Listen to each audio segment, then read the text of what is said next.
Воедно после тоа од 19 часот се игра представата Госпоѓа министерка на Македонскиот народен театар. Во текот на овој месец, на 16 и 17 играме представата Суд, овде во Домот на културата.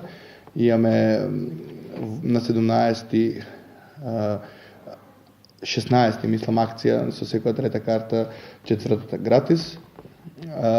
Имаме гостување од Јужна Кореја прв пат во Штип со една театарска представа. Тоа е Божикна представа, се вика Божикно чудо, на една приватна компанија.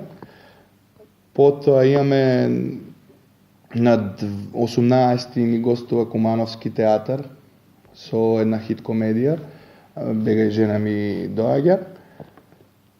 Потоа негде на 27 месец, овој месец ни гостува една екипа од Србија заедно со Милан Калинич, Школа за љубовници од 20 часот, и се очекува и премиерата на новата представа на Штипскиот народен театар Лазаревото писмо негде тука од 25 до 1 декември да излезе.